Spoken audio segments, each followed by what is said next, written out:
पहली बात तो ये आने वाला 25-30 क्लासेस का जो टॉपिक है या 50 घंटे 60 घंटे जो आप पढ़ोगे, इतना मैं ज़रूर गारंटी दे रहा हूँ कि जिन्होंने पहले पढ़ चुके हैं, वो और बेहतर लेवल से बिल्कुल इस टॉपिक को स्मूथली कवर कर जाओगे।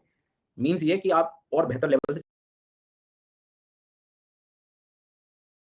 बेहतर लेवल से चीज़ें आपको सेकंड टाइम में तो एकदम बिल्कुल सही हो जाती है चीज़ें। पहली बार जो लर्नर्स हैं बिलीव मी इस पृथ्वी को देखने का नज़रिया आपका बदल जाएगा। लेकिन ये मुझे चाहिए इस कोर्स में पूरी कंटिन्यूटी। मतलब ये कि पहले क्लास से आखिरी क्लास तक बैठना पड़ेगा। बीच में ऐसा समय भी आएगा, कठिन हो रही हैं चीज़ें, घबरा रहे हैं, ये हो रहा है, वो हो रहा है। भाग जाएँ क्या? दीवारों से टिक के बाद में देख लिया करूँगा, रिकॉर्डिंग देख लूँगा। नहीं, लाइव का मेरी नज़रों में महत्व अलग है, डिसिप्लिन एक अलग चीज़ होती है, वो आपको कभी भी रिकॉर्डिंग में नहीं मिलेगी। जब तक आप अपने विल पावर से डिसिप्लिन ना हो, वो एक अलग चीज़ है और विल पावर पे जाना मतलब पता है ना? तो एक मजबूरी अलग हो जाती है रिकॉर्डिंग की, भाई मुझे जॉब भी करना है और टाइम मेरे पास रात का ही है, तो फिर एक बनता है कि आप रिकॉर्डिंग देख लूँ मैं, वो एक अलग चीज़ है। समय है, आपके पास हैं चीज़ें, तो फिर आप लाइव देखिए, आनंद लीजिए जीवन का, मज़ा आएगा आपको। अब ये फिजिकल ज्योग्राफी की कहानी जो है और मैंने आपसे कहा एक बात ये हो गई, दूसरी बात थोड़ा रिवीजन करना ना छोड़ें। मतलब क्या कि आज सिंपल रखें रिवीजन, कोई स्ट्रैटेजी नहीं होती है। जो भी चल रहा है उसको बीच-बीच में देखते रहें कि क्या-क्या कनेक्ट था, किसके बाद क्या-क्या था, किसके बाद क्या था, किसके बाद क्या था, ये सब चीज़ें। ठीक है? ये आप देखते रहिए। तो फिजिकल ज्योग्राफी की कहानी अपने को समझ में आप समझना शुरू करना। देखो फिजिकल का मतलब क्या होता है? और इससे आपको ये भी समझ में आएगा कि ज्योग्राफी में सबसे पहले यही वाला कोर्स क्यों पढ़ते हैं। फिजिकल का मतलब होता है भौतिक या फिजिकल वर्ड अक्सर हम तब इस्तेमाल करते हैं जब कोई चीज़ को आप देख सको, है ना? या फ़ील कर सको, महसूस कर सको, टच कर सको कि भाई ये चीज़ है, इस तरह से, है ना? तो ये बिल्कुल बेसिक लेवल के बारे में भी हम लोग बात करें। मतलब शब्द पे ध्यान दो, उसमें आपका काम हो जाएगा, है ना? तो कहने का मतलब ये है कि फिजिकल वर्ल्ड का मतलब समझ में आ गया सर कि भाई कोई चीज़ को मैं देख सकूँ, महसूस कर सकूँ। अब देख सकूँ, महसूस कर सकूँ मतलब क्या कि समोसे रखे हैं सामने, देख लिया आपने, महसूस कर ली, स्वाद ले लिया, आँखों से खा गए। समझ में आई ना मेरी बात? ये एक बेसिक लर्निंग आप देखते हो। उसके बाद में मान लीजिए फॉर एग्ज़ाम्पल चाय आपको पता लग जाती है, चाय ठंडी है कि गर्म है, बेसिक। ये क्या है? ये फिजिकल लेवल पे आप बातें करते हो। थोड़ा-सा आप अपग्रेड हो जाते हैं कि आपको मैं कहूँ कि 500 किलोमीटर चलना है, तो 500 किलोमीटर चलोगे तो आपको शायद हो सकता है कि रिवर देखने को मिल जाए। उस 500 किलोमीटर में हो सकता है कि कोई छोटा-मोटा पर्वत-अर्वत देख लो आप। माउंटेन पर्वत क्या होते हैं जिन्हें नहीं पता ध्यान रखना। जहाँ खड़े हुए हैं आपके आस-पास के कारण जहाँ खड़े हैं आप और यदि सिर ऐसा ऊँचा हो जाए आपका ऐसे, किसी चीज़ को देखने में मतलब ये तो एक तो विशालता के दौरान अपन देखते हैं कि भाई ये ऊँचा हो गया। ये ऊँचा हो गया मतलब समझ जाना कि ये पर्वत खड़ा है। तो आस-पास आप 500 किलोमीटर चल रहे थे और ये कुछ ऊँची ऐसी स्थिति दिखाई दी। ये क्या होते हैं जब आगे बढ़ेंगे डोंट वरी। तो ये एक लैंडफॉर्म दिखाई दिया आपको। तो रिवर देख लिया, माउंटेन देख लिया बोले आपने। बोले ठीक है सर। उसके बाद में जो है मान लीजिए कि ज़्यादा ऊपर ऐसे नहीं गए आप, आपने बिल्कुल ऐसे करके इधर-उधर देख लिया। हो सकता है कि आपको जो है एक ऐसा कुछ पठार सा दिखाई दे, प्लेट्यू जिसको हम कहते हैं। अब ये होते क्या है सब ज्योग्राफी में आगे पढ़ेंगे बट एक बेसिक लर्निंग के बारे में बात कर रहे हैं। आप ज़्यादा ऊपर देखने लगे तो गिर गए नीचे, इकट्ठे हो गए। वैलीज़ दिख सकती हैं आपको, घाटियाँ। जी सर, वैलीज़ देख लिया आपने सर, घाटी जिसको हम कहते हैं। तो बहुत सारी चीज़ें हैं। तो रिवर के बारे में बात कर ली, माउंटेन, प्लेट्यू, वैली। अच्छा बोले नहीं, नहीं इसके बाद तो सर मुझे एक चीज़ और अलग महसूस होती है, हवा। बोले विंड अलग होती है, पवन जिसको आप कहते हैं। किसी दिन ज़्यादा समस्या थी तो बारिश होने लगी, बोले रेनफॉल की स्थिति आ गई थी सर। और किसी दिन तो मैं कैमरामैन बन के घूम रहा था तो साइक्लोन में इकट्ठा हो गया, चक्रवात जैसा फ़ील होने लगा। और फाइनली चक्रवात को देखते-देखते मैं महासागरों की लहरों की चपेट में आ गया। जी हाँ, ओशियन। पैटर्न को समझिए आप। सर लेकिन मैं तो कभी ओशन के पास गया ही नहीं। कोई बात नहीं, किसी दिन आप अर्थक्वेक की चपेट में आए थे, भूकंप। सर मैंने अर्थक्वेक नहीं देखा क्योंकि आप वोल्केनो के बाद जो है ज्वालामुखी जब आपने देखा था तो उसके बाद आप फिर कोई चीज़ देख ही नहीं पा रहे थे। मन ही नहीं हो रहा था आपका।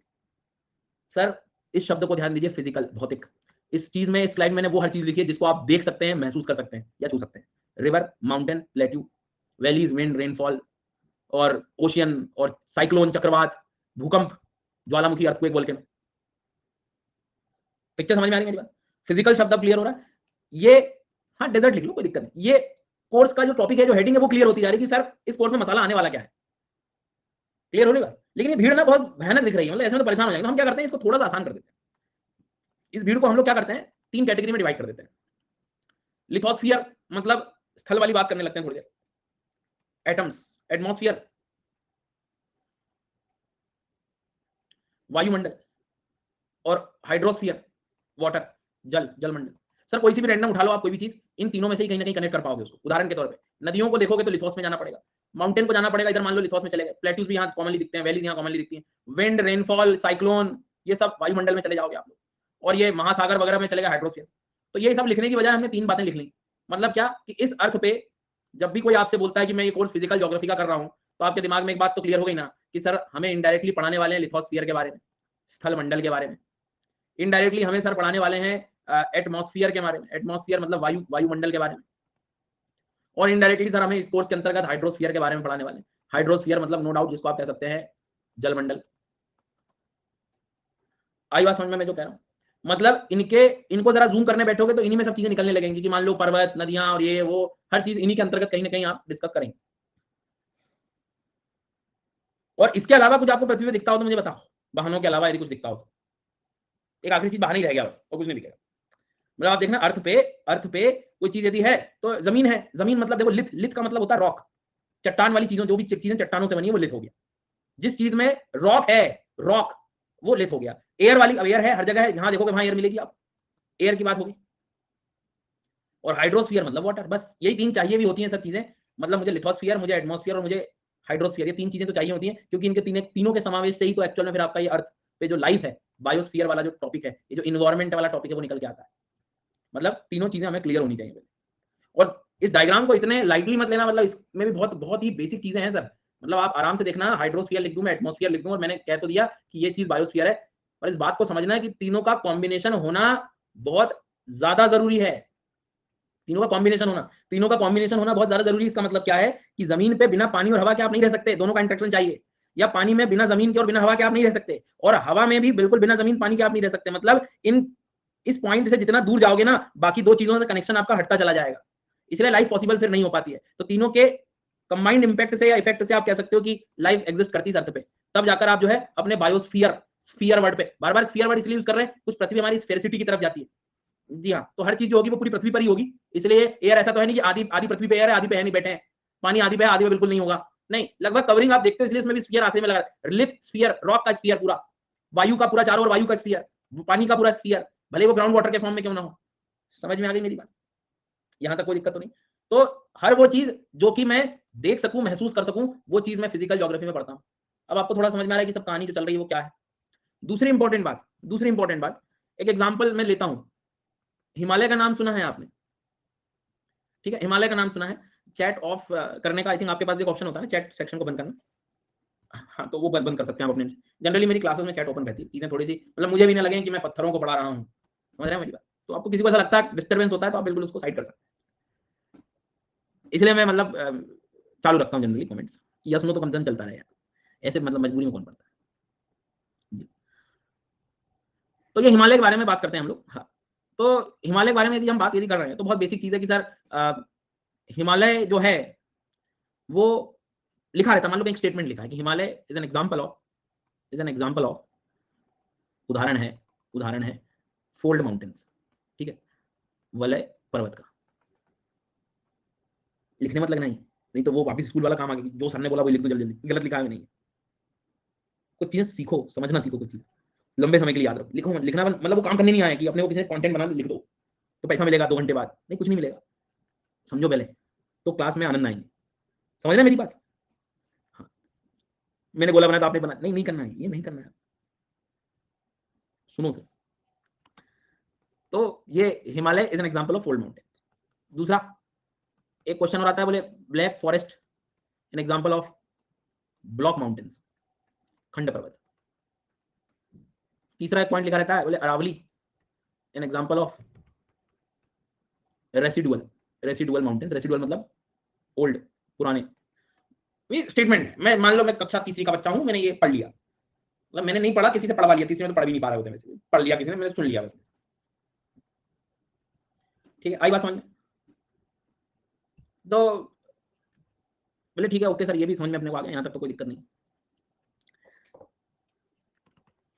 अब समस्या पता है स्टेटमेंट में क्या है? हिमालय शब्द, ब्लैक फॉरेस्ट और अरावली, ये तीन चीज तो नाम हो गए, नेम्स। ठीक है, माउंटेन माउंटेन माउंटेन मतलब ये एक लैंडफॉर्म हो गया कि भैया पर्वत है ये, और उसमें फिर नाम क्या आ रहा है? एक वलय आ रहा है, एक ब्लॉक आ रहा है और एक रेसिडुअल। इन तीन स्टेटमेंट से एक बात क्लियर हो गई है। क्या क्लियर हो गई है? कि सर पर्वत एक प्रकार का होता है क्या?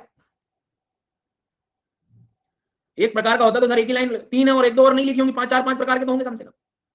तो मुझे एक बात बताओ, जब तक पर्वत बनते कैसे हैं, पर्वत होते क्या है, माउंटेन्स हैं क्या, क्या टाइप्स हैं, कैसे बनते हैं, वो पता ही नहीं होगा, तो ये नेम पढ़ने से क्या बेनिफिट होने वाला है? इसलिए ये जो कोर्स है ना हमारा फिजिकल ज्योग्राफी, ये पहले आपको सिखाएगा कि what is mountain, what is block mountain, what is fold mountain, residual क्या होते हैं, तब जाकर आप वर्ल्ड मैपिंग में उनके लोकेशंस पढ़ते हैं।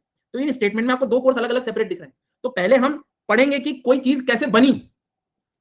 जैसे मान लो एक ने पढ़ा कि इटली में एटना नाम का वोल्केनो है और वो एक्टिव वोल्केनो है। अरे भैया मुझे वॉल्केनो ही नहीं पता, मुझे एक्टिव वॉल्केनो ही नहीं पता, तो मैं इसकी लोकेशन पढ़ के अभी क्या करूंगा? तो फिजिकल ज्योग्राफी आपको इन सब चीजों का जवाब देता है कि पहले चीजें होती क्या है, पहले चीजें बनती कैसे हैं, क्यों आई एग्जिस्टेंस में, और फिर वो कहां है, कहां का जवाब आपको वर्ल्ड मैपिंग में मिलेगा। तो शुरुआती तौर पे जो मैंने ये 2 कोर्स बोले थे कि पहले ये देख लो, क्योंकि ये कोर्स आपको सिखाएगा कोई भी चीज कि कोई चीज एग्जिस्टेंस में कैसे आई, फिर वो कहां है दुनिया में, तो वर्ल्ड मैप या इंडियन ज्योग्राफी में आपको समझ में आएगी। समझ में आया इस कोर्स का महत्व क्या चल रहा है? तो कोई भी चीज, अब इसमें जैसे मैंने आपको डिवीजन कर दिया था लिथोस्फीयर, तो लिथोस्फीयर में वो हर चीज जो दिखती है आपको, बनती कैसे है, फॉर्मेशन कैसे हुआ, वो चीज हम सीखेंगे इसमें। समझ में आई मेरी बात? वायुमंडल में मैंने कहा भारत में बहुत ज्यादा बारिश हो रही है, भारत का क्लाइमेट ऐसा है, पर क्लाइमेट बना कैसे, क्या होता है क्लाइमेट, रेनफॉल कैसे आता है, विंड कैसे चलती है, वहीं क्यों चलती है, इंडिया में ऐसे मानसून क्यों, ये सब बातें आपको पहले यहाँ सीखनी पड़े। तो कोई चीज का एग्जिस्टेंस क्यों आया और क्या होती है वो सब पहले इसमें पढ़ोगे, उसके बाद जाके आप अगले कोर्सेज को ओपन करते हैं। बस ये सब चीजें बेसिक आपको याद रखनी, ठीक है? तो सबसे पहले आप, अभी हम जो बात कर रहे थे कि इसके अंतर्गत लिथोस्फीयर आता है, मतलब रॉक वाली चीजें आती हैं, और लिथोस्फीयर के बाद में जो है उदाहरण के तौर पे फॉर एग्जांपल हाइड्रोस्फीयर आता है, पानी की बातें करते हैं हम लोग, और बोले सर एयर की बातें करने लगते हैं। तो यार ये तीनों चीजों के कॉम्बिनेशन से जो अभी मैंने आपको सिखाया कि जो बनता है तीनों का, हाइड्रोस्फीयर लिथोस्फीयर, तो इसमें क्या बनता है सर, बायोस्फीयर बन जाता है। तो मुझे एक बात बताओ कि ये लिथोस्फीयर हाइड्रोस्फीयर एटमॉस्फेयर का जो कॉम्बिनेशन है या बायोस्फीयर, ये कॉम्बिनेशन सिर्फ आपको अभी तक जानते हुए एक प्लेनेट पे मिलता है, और वो प्लेनेट कौन है? अर्थ है सर। तो पहले हमें हमारे अर्थ के बेसिक्स क्लियर करने पड़ेंगे, हमें थोड़ा अर्थ के बेसिक्स के बारे में पता होना चाहिए, उसके बाद में अपन इनको थोड़ा सा और जूम करेंगे, ठीक है? तो आगे आने वाले समय में मैं इसमें क्या क्या बेसिक में कवर कराऊंगा, पहले प्लीज सुन लीजिएगा, है ना? मतलब खाली बैठे बैठे जन तो ऐसे बैठे हैं, ये पढ़ा रहे हैं सर, तो आगे ये वाला भी मैंने कहीं पढ़ लिया था इधर उधर, तो वो जब तक मैच नहीं कराएंगे मतलब सर कुछ पढ़ा नहीं रहे, ये काम नहीं करने अपने अपने पढ़ाई करनी, सिलेक्शन लेना है, उधर जाना, अपनी दूसरी तरफ जाना है। आगे क्या बात सुन, हाँ, नहीं तो फिर मैच ही करते रह जाएंगे, बता रहा हूँ 3 साल हो जाएंगे भाई साहब, 3-4 साल निकल जाए मैच ही करते रह रहे हैं। हाँ, तो बैठे हैं ऐसे बैठे हैं, मतलब कि चल रहा है कुछ जो है, तो मैं जो कहूँ पहले वो काम कर लेना। तो अर्थ पे याद रख भाई मैं कह रहा हूँ कि ये काम मत करना कि कोई किताब खोल के बैठ गया भाई साहब और मैचिंग चल रही क्या, पढ़ने भी आना है, मतलब इस क्लास में पढ़ाता हूँ, आप पढ़ते हैं। तो अर्थ के बेसिक्स में हम इसके शेप के बारे में चर्चा करेंगे जितनी जरूरत है कि भैया क्या क्वेश्चन बन सकते हैं। शेप के बाद में एक एक शब्द मैंने कहा था, एक एक अक्षर कि भाई कॉन्टिनेंट होते क्या है, महाद्वीप क्या बोलते हैं, ठीक है? ये आइलैंड वर्ड सुनते हैं, इजलैंड, इजलैंड, फिर किसी ने बीच में आया जीवन में आपके, बेटा आइलैंड है, वो आइलैंड बोलना शुरू करा, फिर हमने ये वही आइलैंड है जी, द्वीप, ये ऊपर वाले महाद्वीप, ओशियन, तब तक सब सही चल रहा था, महासागर। एक दिन अंधकार आता है मेरे जीवन में और कहता है कि एक बे भी होता है, एक गल्फ भी होता है, एक सी भी होता है, होते तो वाटर है, पर अंतर क्या हो गया इनके बीच में, नया हो गया जीवन में। और दुख तो उस दिन हुआ कि हिंदी माध्यम को लिए दोनों के लिए एक ही शब्द यूज करना है, खाड़ी। ये दुख खत्म ही नहीं हुआ सर कभी। तो ओशियन तो चलो ठीक था, समझ में आ रहा था, बड़े होते हैं छोटे होते हैं, लेकिन बाद में जब बे गल्फ आया तो सब नया हो गया जीवन में। और उसके बाद में बोले बहुत दूर थी ये चीजें, लेकिन एक दिन भारत का मैप देखा तो सारी चीजों को देखना पड़ गया मुझे, बे ऑफ बंगाल देखना पड़ा, अरेबियन सी भी देखना पड़ा, इंडियन ओशियन भी देखना पड़ा। और किसी दिन लूसेंट की जहरीली किताबों से मैंने पढ़ लिया कि दुनिया का सबसे बड़ा गल्फ, गल्फ ऑफ मैक्सिको, हो गया काम, गल्फ भी आ गया, बे भी आ गया, सी भी आ गया, इंडिया सब आ गया। क्या करूं सर मैं अब, और मुझे ज्योग्राफी पता पसंद ही नहीं आती सर जी। तो अर्थ के शेप के बारे में चर्चा करेंगे थोड़ी देर हम लोग, जो बेसिक ज्ञान है, कॉन्टिनेंट क्या होता है, आइलैंड क्या होता है, ओशियन क्या होता है, बे, गल्फ, सी, स्ट्रेट जैसा मसाला क्या होता है, ये पहले मैं बेसिक ज्ञान दिलवाऊंगा। मतलब मैं इसलिए कह रहा था कि जो बच्चे पहले से कुछ ज्यादा पढ़े लिखे एडवांस लेवल पे पहुंच गए, ऐसा जो उन्हें लगता है कि मैं एडवांस लेवल पे पहुंच गया हूं, हो सकता है कि शुरुआत की 1-2 क्लासेस आप लोगों को मेरी ऐसी लगे कि सर पता नहीं क्या करा रहे हैं, बट बिलीव मी ये मेरी पहली और दूसरी क्लास जो पढ़ाई हुई है, आखिरी क्लास तक पीछा नहीं छोड़ेंगे ये वाला नॉलेज, इसलिए मैं आपसे कह रहा हूं। तो शुरू करते हैं सबसे पहले बेसिक्स। अब आपको समझ में आ गया ना कि फिजिकल ज्योग्राफी पढ़ेंगे, क्या पढ़ेंगे, लिथोस्फीयर, हाइड्रोस्फीयर, एटमॉस्फेयर, स्थल मंडल, जल मंडल, वायुमंडल। पर ये है कौन से मंडल कहां पे होगा, पृथ्वी पे होगा, तो थोड़ा पृथ्वी को समझ तो लें हम लोग, थोड़ा ध्यान से तो देख लें ये चीजें हैं। अब इस दौरान यदि किसी की बुद्धि चल रही होगी, सर मैंने सोचा था कि आप फिजिकल ज्योग्राफी यूनिवर्स पढ़ाएंगे, मार्स मर्क्यूरी पढ़ाएंगे, नहीं, जो दिख रहा है ना पहले उसको देख लो, जो दिख रहा है पहले उसको समझो, अर्थ दिखती है समझ, पहले इसको समझो, ये नहीं पढ़ते हम, पहले अपने को ये पढ़ना है। यहीं से तो सब, यही तो रास्ता सब गड़बड़ हो जाता है। मार्स की घूमने की गति बता दो, कितने किलोमीटर पर सेकंड से घूम रहा है, कितने दिनों में दिन होता है, ओ भाई साहब मार्स तो कर लिया था, वीनस मार्स तक आते आते मार्स हो गया, ज्योग्राफी से इंटरेस्ट चला गया, बड़ा बेकार सब्जेक्ट है, कुछ भी समझ में नहीं आता। बस उस दिन से शुरुआत हो गई थी जो है, ऐसा कुछ भी नहीं करना है। बिल्कुल कि sir when I study geography I always feel sleepy, तो मैं एक बकेट पानी रख के साथ में बैठूं, जी हाँ, जब भी मुझे ऐसा लगता है मैं ही हूं बस जीवन में, सबसे बेस्ट तरीका है सिलेक्शन लेने के लिए, मैं कुछ भी कर सकता हूं सर। चलो आगे बढ़ते हैं अब। तो यहां तक तो कहानी आपको समझ में आ गई, तो अब अर्थ के शेप के बारे में चर्चा कर ली जाए जरा। तो सवाल बहुत भयानक है ये वाला कि बोले बताओ पृथ्वी का शेप क्या है, तो पृथ्वी का शेप सर बोले देखना, जवाब देखना, अंडाकार है, ओवल है, ओवल, हिंदी में अंडाकार, कोई बाद में कुछ याद नहीं आ रहा तो स्पाइरल, सर्पिलाकार, मान ही नहीं रहा मतलब, ऑरेंज के जैसे है, सब छोड़ो भैया, स्फीयर है बोले, सब झूठ है, गोल है, गोल है, बैठे इंटरव्यू में क्या है, गोल है, हो गया काम। फिर एक अगले लेवल पे, नेक्स्ट लेवल, पोल्स के पास ना फ्लैट होती है, वो फ्लैट, ये थोड़ा सा ध्यान रखना। तो अब शेप ऑफ अर्थ के बारे में बात करेंगे हम लोग। तो भैया ऐसा है, कुछ बेसिक चीजें थोड़ी सी पहले आप याद कर लो कि ये अपनी अर्थ है मान लो। तो अब हमेशा थोड़ा याद रखना कि ये ऊपर की तरफ ना हम लोग डायरेक्शन में नॉर्थ लेते हैं। क्लास 6वीं की एनसीईआरटी का भी पढ़ते हैं आप, तो उसमें बढ़िया से इसका एक्सप्लेनेशन दिया। बाकी आप अभी समझ सकते हैं कि जो हमारा पोल स्टार होता है, ध्रुव तारा जो होता है, उसके अकॉर्डिंग जनरली हम लोग एक डायरेक्शन हमने डिसाइड कर ली। एक तो करना ही पड़ेगा हमें, तो ये नॉर्थ की तरफ रखा। कई बार भी आप मैप देखोगे ना, तो मैप्स में ना ज्यादातर डायरेक्शन भी जब लिखी रहती है ना, तो मेंशन सिर्फ इसी का करते हैं ये लोग। और एन को ही यही क्यों मेंशन करते हैं ये लोग? तो ऐसा माना जाता है कि भूगोल का जो विकास हुआ है, ज्योग्राफी का जो डेवलपमेंट हुआ है, नॉर्थ हेमिस्फीयर वाले लोगों ने ज्यादा करा। मतलब अरब्स का भी आप रिसर्च करते हैं, अरब वाई मानसून के बारे में। ये जर्मनी के कुछ बड़े मेट्रोलॉजिस्ट फेमस है ज्योग्राफी में, आगे बढ़ेंगे हम लोग, ठीक है। तो लैंड मास तो ज्यादा है, लेकिन ज्योग्राफी का जो विकास जिस पर्सपेक्टिव में हुआ है, वो नॉर्थ में बैठ के ज्यादा किया गया है ना। क्लाइमेट को स्टडी किया गया है, तो नॉर्थ के एग्जाम्पल्स लेके ज्यादा किया गया है। तो ये थोड़ा सा पर्सपेक्टिव के कारण भी इसको नॉर्थ जनरली आप देखना ऊपर लिखा रहता है। तो कहने का मतलब मेरा ये हो गया कि इस चीज को थोड़ा सा ध्यान रखना कि और दूसरी बात आप लॉजिक भी लगा सकते हैं कि ये लाइन है ना, ये लाइन एक्चुअल में डिसाइड कर रही है ऊपर का पूरा नॉर्थ है। ये आगे हम पढ़ेंगे। मतलब लैंड मास वैसे भी ज्यादातर कहां दिखाई दे रहा है? नॉर्थ। तो सब चीज ज्योग्राफी के मॉडल्स और हर चीज जो आप देखते हैं, वो कंपेरेटिवली और मदद मिल जाती है, और केस स्टडीज करने की मदद मिल जाती है बड़े लैंड फॉर्म्स में। जमीन का स्तर ज्यादा है, तो आप रिसर्च और थोड़ी बेहतर कर सकते हैं। और पॉपुलेशन के पैटर्न जनरली ज्यादातर इसी क्षेत्र में थे। आगे एक दो क्लास में ये भी समझ में जाएगी कैसे पॉपुलेशन यहाँ पर इतनी ज्यादा होती है। पर ठीक है, तो ऊपर नॉर्थ है, तो आप हमेशा जीवन में याद रखें कि नीचे साउथ है। स्पेशली पहला दिन जिनको कमेंट हो रहा था कि मुझे ज्योग्राफी नहीं आती, उनसे कह रहा हूं ध्यान रखना ये बात। आज जीवन में पहली बात आपको दिमाग में रखनी है अपने को कि कुछ भी सर बना दें, ऊपर की तरफ नॉर्थ याद रखूंगा, नीचे की तरफ साउथ याद रखूंगा, उत्तर और दक्षिण ये वाला हिस्सा हमेशा ईस्ट होगा और ये वाला हमेशा वेस्ट होगा। सुन लेना अच्छे से, ये मन पे ज्यादा भरोसा मत करना, भी धोखा दे देता है। देखना मैं क्वेश्चन पूछूंगा, इकट्ठे हो जाओगे इधर उधर, इसलिए क्रिएट कर लो अभी दिमाग। ये नॉर्थ है, ये साउथ है, ये ईस्ट है, ये वेस्ट है, ठीक है। सुन लेना इस बात को। दूसरी इंपॉर्टेंट बात, अचानक मैं आपके सामने एक मैप ले आता हूं, कुछ नहीं करना, घबराना नहीं है, नॉर्थ ले बनाना है आराम से, इधर साउथ बनाना है, इधर ईस्ट बनाना है, वेस्ट। अब ये बात हर जगह लागू होगी, हर जगह, छोटी से छोटी जगह तक, बड़ी से बड़ी जगह तक। सुन रहे हैं आप मैंने क्या बोला? सुन रहे हैं? छोटी से छोटी जगह पे और बड़ी से बड़ी जगह। मतलब क्या कह रहे हैं सर? उदाहरण के तौर प्यारे भारत में आ गया ना, यहाँ खड़े हो गए मान, तो इसके ऊपर वाला क्या जाएगा? नॉर्थ, इसके ऊपर वाला साउथ, इसके इधर वाला ईस्ट, इसके इधर वाला वेस्ट। छोटे से छोटे लेवल मंगोलिया में आ जाओगे, north of Mongolia Russia, south of Mongolia China, east of Mongolia Korea, west of Mongolia Kazakhstan. समझ में आई ना बात? दिशा को कैसे यूज करना है अपने को। कहीं भी ओशन में भी खड़ा हो जाऊंगा ना, मान लो अटलांटिक के बीच में खड़ा होगा, तो उदाहरण के तौर पे नॉर्थ ऑफ, तो नॉर्थ में ऊपर के जो भी चीज रहेगी, आइसलैंड पढ़ लिया, इधर ये पढ़ लिया। इसमें मेहनत क्यों करा रहा हूं? इसमें मेहनत में इसलिए करा रहा हूं क्योंकि कई बार स्टेटमेंट के स्टेटमेंट पढ़ जाते हैं हम लोग, लेकिन दिमाग में ये क्रिएट नहीं होता है। मैंने बोल दिया ना कि साउथ ऑफ मंगोलिया, या आपने पढ़ लिया कहीं साउथ ऑफ मंगोलिया, तो आपकी बुद्धि जानी चाहिए नीचे। समझ में आ गई ना मेरी बात? तो ये आपको सबसे पहले काम करना है, ठीक है। अभी मैं इसकी हालांकि प्रैक्टिस भी करा दूंगा, पर चलो अभी यार समझ में आ गई बात आपको। शेप ऑफ अर्थ पढ़ना है, भूलना मत। तो बोले भैया ये एक लाइन बना दो आप अर्थ के बिंदु, केंद्र बिंदु से। तो ये डायमीटर ले लिया आपने अर्थ का, ईस्ट से वेस्ट वाला, ठीक है। ईस्ट से वेस्ट का डायमीटर ले लिया आपने। तो ईस्ट से वेस्ट का डायमीटर आपने लिया, तो ये करीब करीब 12,756। और जो गणितज्ञ हैं मत लगाना, आराम से याद करो, आगे बढ़ो। 12,756 क्या है ये डायमीटर ले लिया आपने, ठीक है, व्यास ले लिया। और ये वाला जब व्यास लेने गया तो 12,714 किलोमीटर रह गया। भैया पृथ्वी स्फीयर होती ना, तो सारे वैल्यूज क्या होते? ईस्ट से वेस्ट, नॉर्थ से साउथ वाले डायमीटर की वैल्यू क्या होती? आ गई बस। अच्छा, ये मेजरिंग के लिए इसमें जो गणित लगा है या जो मेहनत करी है, उस गणित को, उस विज्ञान को, उस मेहनत को जियोडेसी बोला जाता है। जो विज्ञान इसके पीछे लगा है, किसके पीछे? पृथ्वी के शेप को निकालने के लिए। पृथ्वी के शेप को निकालने के लिए या पृथ्वी के शेप को स्टडी करने के लिए जो विज्ञान लगा है, जहरीले तथ्य है पर पढ़ लेना, स्टेट पीएससी आज भी इसका पीछा नहीं छोड़ता है। जी हाँ, तो एक ये ऐसा विज्ञान है जो कि अटेम्प्ट करता है अर्थ के शेप को डिटरमाइन करने के लिए। तो जियोडेसी शब्द को याद रखना, हिंदी माध्यम के छात्र जियोडेसी कर देंगे वो देवनागरी लिपि में। तो ये चीज थोड़ा सा ध्यान रखना कि जो भी आपने गणित लगाया और गणित के बाद हमें रिजल्ट निकला, सबसे पहली चीज स्टेट पीएससी जो है, आज भी ये सवाल भूला नहीं है क्या कि ईस्ट से वेस्ट का डायमीटर लिख दो जहरीले तथ्य में। एमपीपीएससी जैसे एग्जाम तो आज भी पूछ लेते हैं। 12,756, 12,714। अब यूपीएससी को मान लो पूछना है इस सवाल को ना, तो कैसे काम करेगा? सुनिएगा मेरी बात ध्यान से। अब सिद्धांत, ये बात का क्या सेंस है यहाँ क्लास में? ने जो मेहनत करके लिखा है, मतलब 5 सेकंड अपन ने ध्यान ही नहीं दिया क्लास।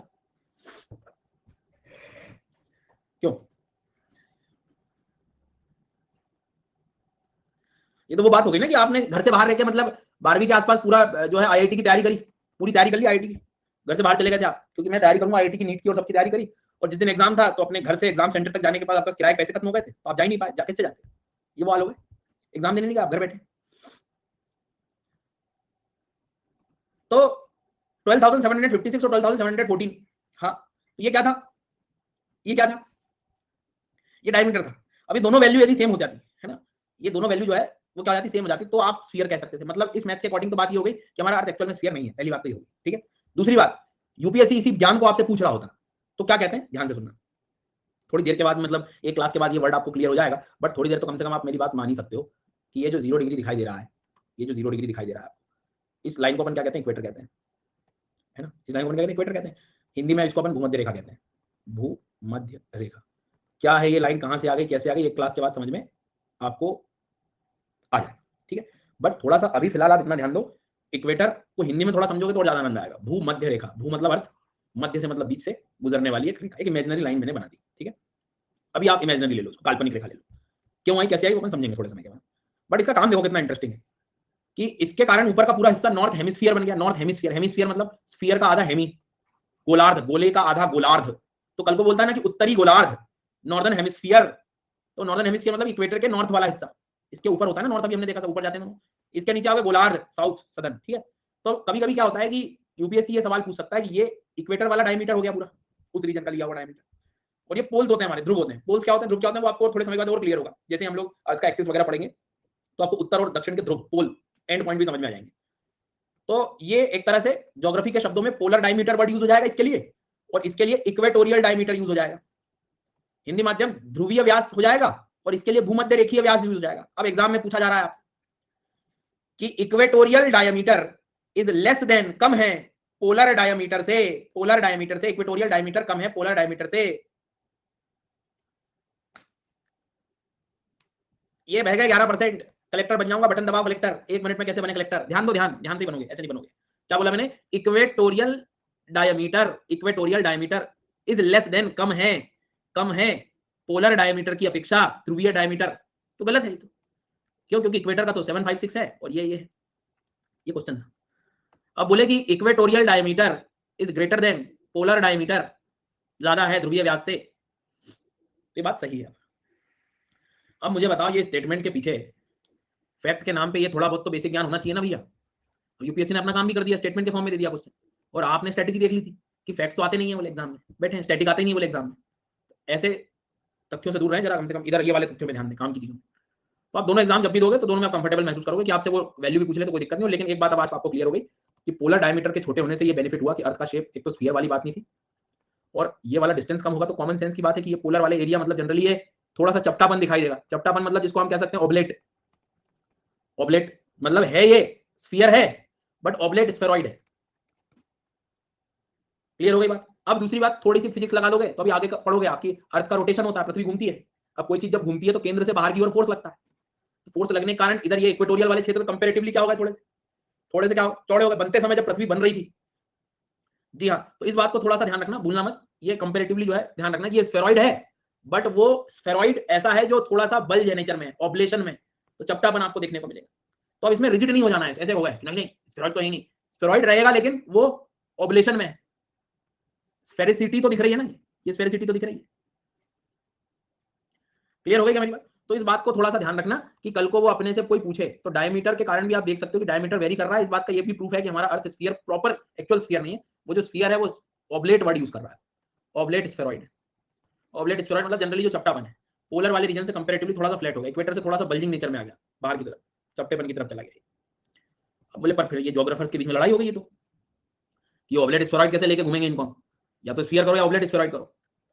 तो अब इन्होंने कहा कि काम करो, जैसे दुनिया में ये शेप है जैसे सर्कल है ना, दुनिया में एक शेप एग्जिस्ट करता है आयत, रेक्टेंगल। जी हाँ, दुनिया में एक शेप है दैट इज स्क्वायर। ठीक है, सुनो सुनो ध्यान से, क्या बोला मैंने आपसे कि सर्कल है, रेक्टेंगल है, आयत जिसको कहते हैं, स्क्वायर है। तो क्यों ना एक ऐसे यूनिक शेप बना दें हम लोग, और इस यूनिक शेप को जो नाम दिया गया वो क्या दिया गया, जियोइड। जी हाँ, और ये किसकी तरह है, ये अर्थ की तरह है। तो अर्थ एक्चुअल का जो शेप है वो क्या है, जियोइड। मतलब जैसे प्रकृति में सर्कल एग्जिस्ट करता है, वृत्त जैसे है, जैसे आयत है, जैसे ट्राइंगल त्रिभुज है, वैसे ही हमारे लिए जियोइड है, गोलाब है। समझ में आ गई बात। इस बात को थोड़ा सा ध्यान रखना, भूलना मत। तो अब दो शब्द आपके पास आ गए कि पहला जो शब्द था वो कौन सा था अर्थ के नाम पे, ऑब्लेट स्फेरॉइड। ठीक है, हिंदी में भी एज इट इज लिख देंगे, लेकिन इससे घबराने की जरूरत नहीं है, ये शब्द उसके स्वभाव के कारण बोला जा रहा है कि पोल का जो डायमीटर था पृथ्वी का वो कंपैरेटिवली कम था और ये वाला ज्यादा चौड़ा था, तो इसके कारण ये बोल दिया गया। लेकिन ऐसे तो परेशान हो जाएंगे, तो इन्होंने क्या करा कि एक मॉडर्न ज्योग्राफर्स ने कि आज के समय में आप एक काम करो, पृथ्वी को अपना एक अलग ही शेप दे दो कि इसके जैसा कोई और भी चीज रही तो हम कह देंगे कि ये इसके आकार। तो एक्चुअल में फिर इसको जो नाम दिया गया इस शेप को, वो जियोइड दिया गया। तो जो मॉडर्न ज्योग्राफर्स जो कहते हैं कि अर्थ का जो शेप है वो क्या है, जियोइड है। तो जियोइड में ध्यान रखना कि जिस तरह से ट्राइंगल होता है, जिस तरह से रेक्टेंगल होता है, जिस तरह से स्क्वायर होता है, वैसे ही एक यूनिक शेप पृथ्वी पे एग्जिस्ट करता है, वो कुछ इस तरह से होता है, जहां पे ये जनरली आपको इक्वेटर वाले जो रीजन से कंपैरेटिवली ज्यादा बड़े दिखाई देंगे और ये कंपैरेटिवली छोटे दिखाई देंगे। तो जनरली यदि वो आपसे कहे कि अर्थ का शेप क्या है, तो जियोइड, और जियोइड का मतलब देखोगे तो शेप ऑफ अर्थ, मतलब ये कि इसी का ही ये एक यूनिक शेप है। अर्थ का खुद का अपना एक यूनिक शेप हो गया, सिंपल सी बात है। मतलब कोई भी चीज को आप ऐसे बनाओगे तो उसको अब आप किस शेप में बोलोगे, इसको अब इसको ना तो सर्कल बोलोगे ना इसको आप इस तरह की स्थिति में, तो मतलब जनरली यूनिक शेप की तरफ हो गया, मतलब ये तरह से क्या है, जियोइड की तरफ ले जाओगे इसको। यहां तक कोई दिक्कत, कोई समस्या? अच्छा, और ऑब्लेट स्फेरॉइड कल को कोई बोले तो वो क्यों कह रहे थे, तो वो हमने बेसिक डायमीटर, तो अब तक मैंने आपको क्या क्या पढ़ा दिया, शेप ऑफ अर्थ के अंतर्गत तीन बातें आपको याद रखनी है। पहला डायमीटर वाली बात याद रखनी पड़ेगी आपको, दूसरा ऑब्लेट स्फेरॉइड, तीसरी जो एक्चुअल बात है वो है वो जियोइड। डायमीटर में क्या बताया आपको, बहुत सिंपल चीज बताई मैंने आपसे कि कल को वो अपने से कहे तो ये याद रखना 12,756 किलोमीटर है, ईस्ट से वेस्ट वाली कंडीशन पूरी डायमीटर। और ये वाला जो लिया अपने 12,714, इससे अपने को ये भी समझ में आ गया कि पोल वाला जो है, ध्रुव वाला जो है वो क्या है, कंपैरेटिवली कम है। जी हाँ, और इसके कारण जनरली इक्वेटर का जनरली ये रहेगा, वो क्या रहेगा, ज्यादा रहेगा। अब इसके कारण पृथ्वी में आपको कुछ साइज का शेप चपटापन दिखाई दे रहा है। कुछ बच्चे ऑबलेट शब्द से घबरा गए, ऑबलेट का मतलब होता है चपटापन, कोई चीज ऐसी बिल्कुल फ्लैट सी हो गई, बल्ज हो गई है। तो इसके कारण हमने इसका नाम पहले ये दिया कि भाई पृथ्वी ऐसी है, बट फिर इन्होंने कहा कि मॉडर्न ज्योग्राफर्स कि नहीं, इसको एक पूरा शेप का नाम दे दो, जैसे ट्रायंगल रेक्टेंगल वैसे ही है। तो दोनों गलत नहीं है, मतलब दोनों सही है ना, पर आजकल एग्जाम्स में जो डायरेक्ट आता है क्वेश्चन वो जियोइड आ सकता है, जो अपने को याद है। कोई दिक्कत यहाँ तक कोई समस्या किसी को? तो ये पुराना नाम पहले बोला जाता था, कारण उसका ये था कि पृथ्वी चपटी दिखती थी, है मतलब, पर फाइनली जो आप शेप का नाम दिया गया वो जियोइड शेप हो गया। मतलब एक इंसान है, उसका नाम है, और फिर उसके बारे में आप उसके फीचर बता रहे हो, ये तो लंबा है, ये छोटा है, ये वो है, तो वो ऑब्लेट स्फेरॉइड उसकी कैरेक्टरिस्टिक्स बता रहा है, और जियोइड उसका एक्चुअल में नाम हो गया। क्लियर हो गई बात? तो जब थोड़ा मैथ्स वगैरह लगा देते हो, जियोडेसी लगा देते हो आप, तो ऑब्लेट स्फेरॉइड वर्ड निकल आता है, नहीं तो ये जियोइड आपको याद है। अब मुझे बताओ, ये तीन चीजों में जो मैंने पढ़ाया है उसमें किसी को दिक्कत है? मतलब ऐसा किसी को थोड़ा बहुत भी कि सर मेरे को मतलब समझ में नहीं आया क्या पढ़ाया हमने? क्लियर हो गई बात?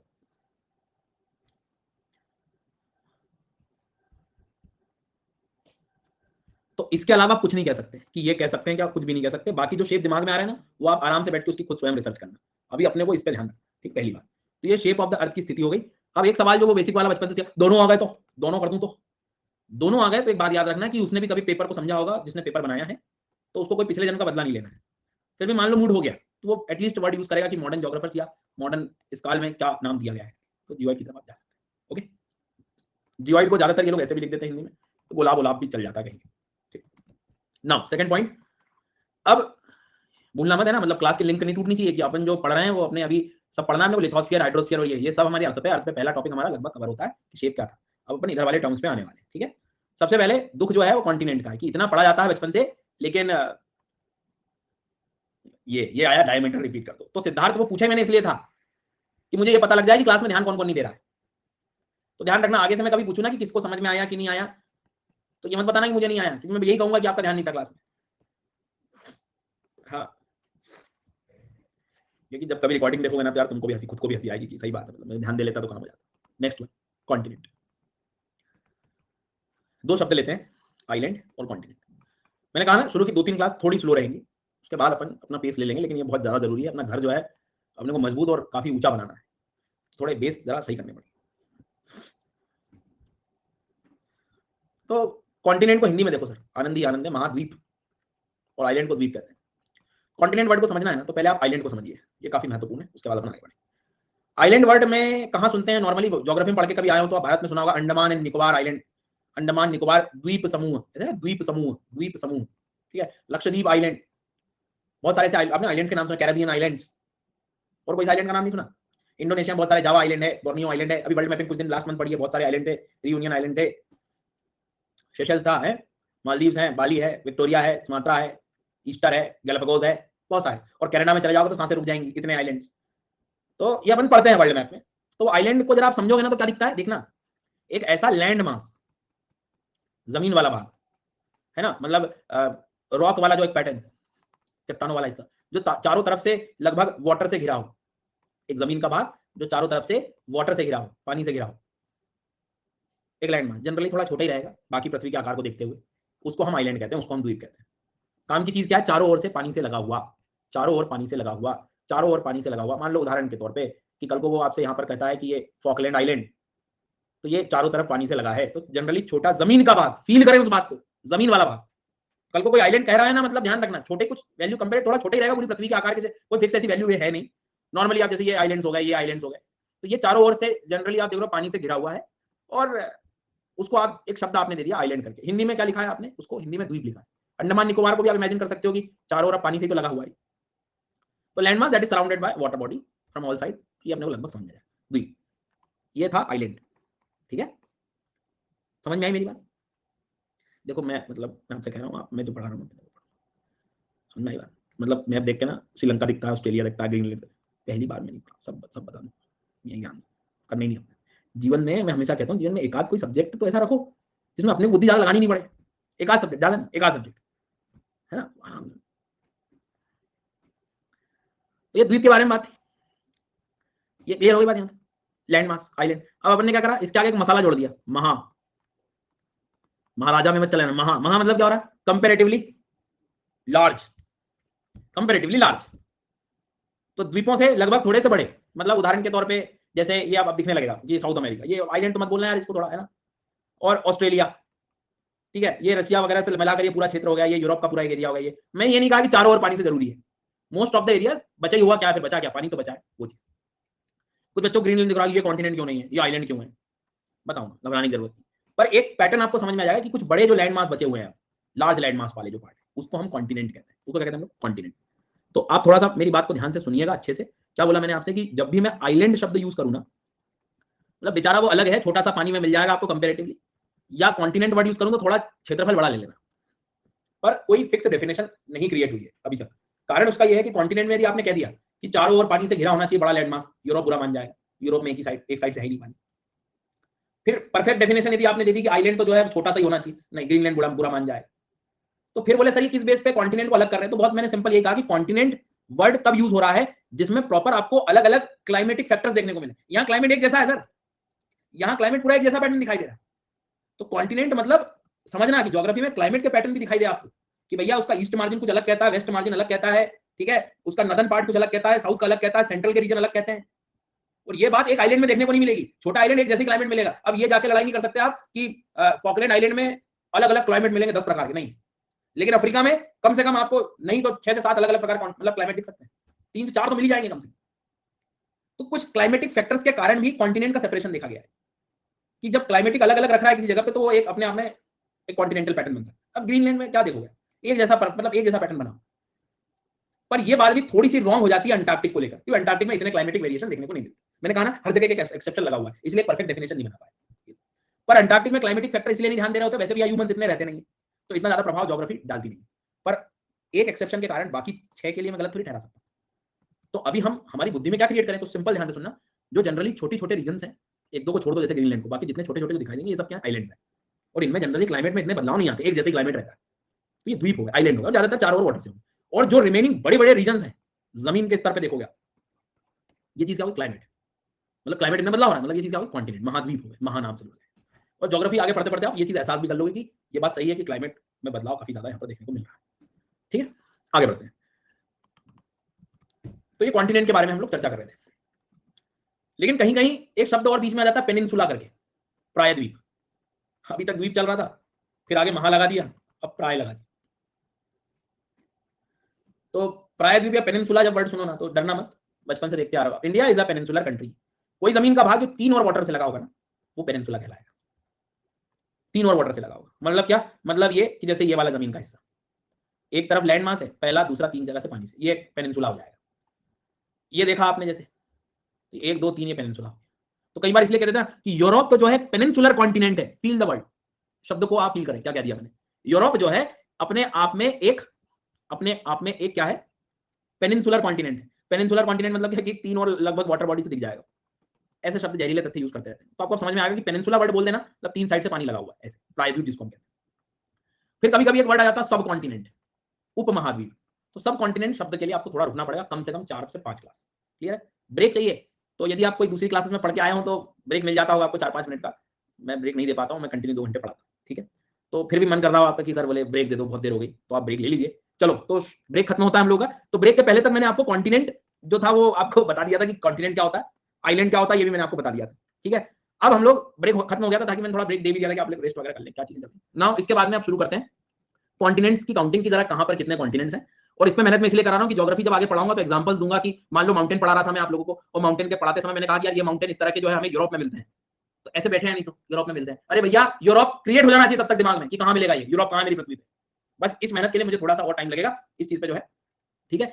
तो ये, अरे मतलब मैं तो दिन भी चेंज कर देता हूँ क्लास में। तो अब अपन शुरू करते हैं कॉन्टिनेंट्स को पढ़ना। ये कॉन्टिनेंट क्या होते हैं सब मैंने बता दिया, कॉन्टिनेंट कितने हैं वो देखते हैं। तो कल तक हम लोगों ने जो पढ़ लिया था वो पूरा आइलैंड पढ़ लिए थे, कॉन्टिनेंट पढ़ लिए थे, जियोइड, स्फेरॉइड वगैरह शब्द मतलब शेप ऑफ अर्थ के बारे में डिस्कस कर लिया था। So good evening to all of you, कैसे हैं आप सब लोग? उम्मीद कर रहा हूं सब लोग ठीक होंगे, स्वस्थ होंगे। जी हाँ, तो अब कल तक हम लोगों ने सबसे पहले थोड़ा सा सब्जेक्ट के बारे में समझा कि क्या होता है फिजिकल ज्योग्राफी, मेरे क्या क्या कोर्स आने वाले थे, और अर्थ के शेप के बारे में डिस्कस किया कि ऑब्लेट, स्फेरॉइड क्या होता है, जियोइड क्या होता है, कि दुनिया में जितने अलग अलग शेप होते हैं वैसे एक पृथ्वी का भी शेप दे दिया जिसका नाम जियोइड कर दिया था हम लोगों ने। फिर हम लोगों ने आइलैंड और कॉन्टिनेंट के बारे में थोड़ा सा डिस्कशन किया, कुछ डिफरेंस देखा क्लाइमेट को लेकर। अब आज हम लोग शुरू करने वाले हैं कॉन्टिनेंट्स कितने हैं, ठीक है?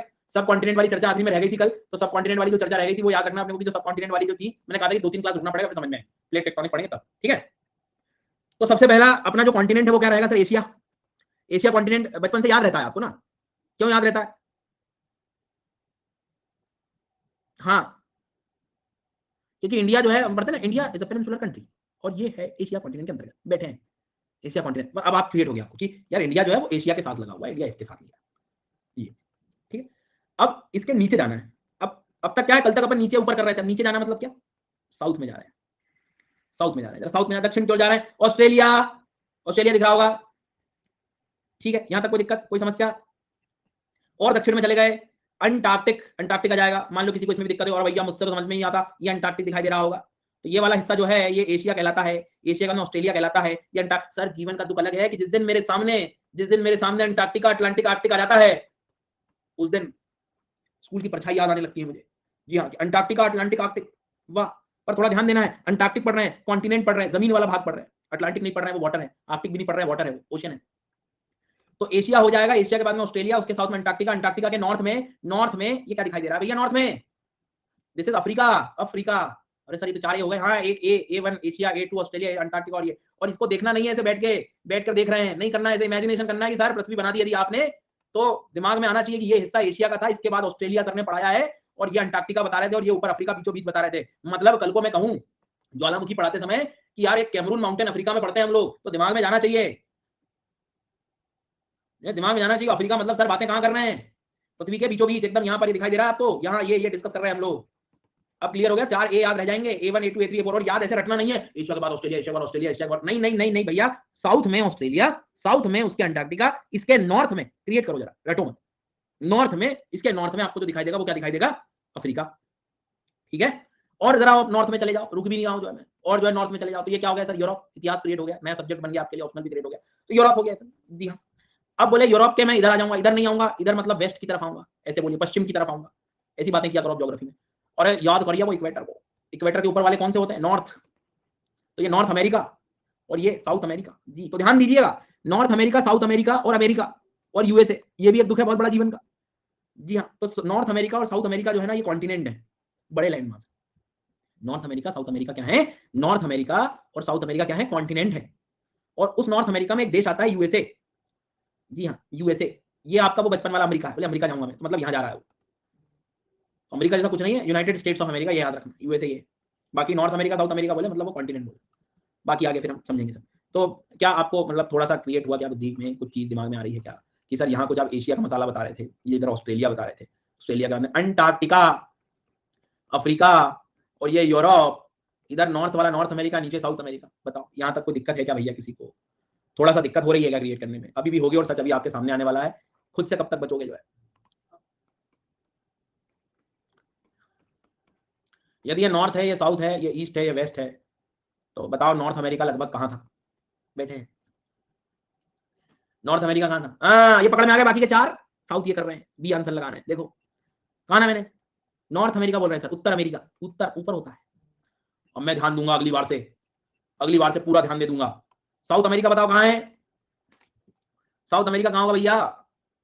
बहुत बढ़िया, अभी भी 2% तो है।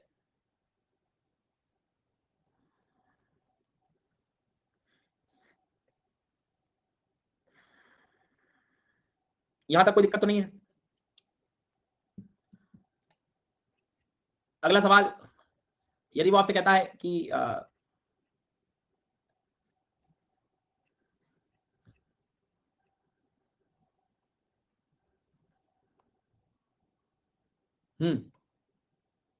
ऑस्ट्रेलिया।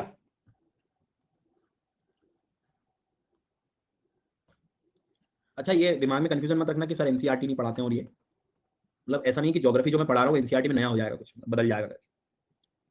पता नहीं कुछ ऐसा फीडबैक आया था, मतलब पूछ रही थी टीम की, सर आप एनसीईआरटी पढ़ाते हैं कि नहीं, कुछ बच्चे कह रहे थे। तो वही मतलब मैं कह रहा था कि एक बार ध्यान देना कि इन सब पढ़ते हैं, घबरा जाओ नहीं तो, कि एनसीईआरटी कुछ और है, ज्योग्राफी में कुछ और होता है ना। ध्यान रखना कि ये सब कवर हो जाएगा, परेशान मत होना। मतलब ऐसा कोई मसाला नहीं है कि एक कोर्स हो जिसके ऊपर हेडिंग लिखी हो कि geography through NCERT by sir Sudarshan sir, तो ही सर एनसीईआरटी पढ़ाए। मैंने कहा ना कि कोर्स में सब हो जाएगा कवर, सब वही पढ़ रहे होते हैं। खुद सोचो ना, बुद्धि लगाओ कि कौन सी नया सब्जेक्ट क्रिएट हो जाएगा और एनसीईआरटी में कोई नई चीज होगी ऐसी। थोड़ा ध्यान रखना। अगला सवाल, इसी बात पे थोड़ा भुला भी रहा था मैं, अफ्रीका कहाँ है?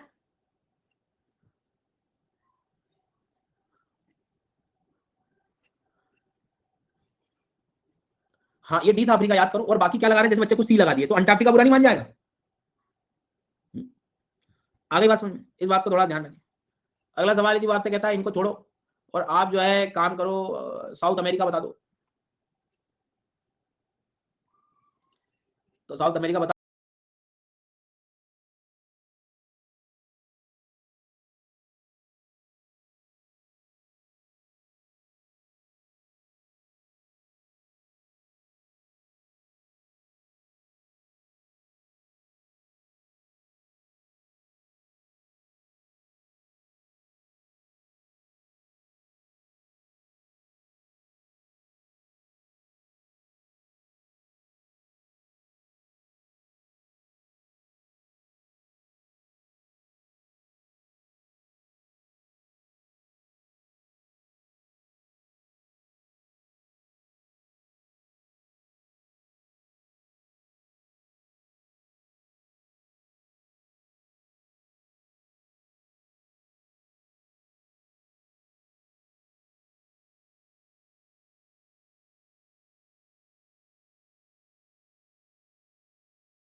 अमेरिका बता क्या, तो अब तो पता लग जाना चाहिए। और आखिरी सवाल इसके बाद, इसके बाद आखिरी सवाल, इसके बाद आखिरी सवाल, इसके बाद आखिरी सवाल, ये कहता है कि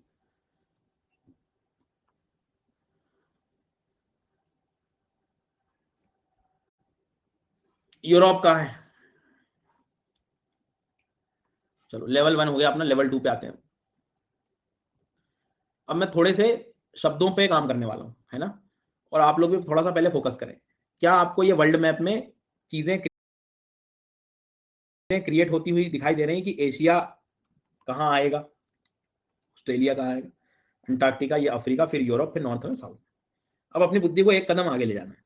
अब हम लोग डायरेक्शन से ही बातें करेंगे, west of, east of, south of, north of, ऐसे। मतलब उदाहरण के तौर पे मैंने कहा कि अफ्रीका के नॉर्थ में कौन सा कॉन्टिनेंट आएगा, अफ्रीका के नॉर्थ में कौन, तो आपकी बुद्धि में पहला काम आएगा अफ्रीका कहाँ है, ठीक है, नॉर्थ में मतलब उसके ऊपर, तो ये यूरोप, तो फिर आपको आंसर लगाना है।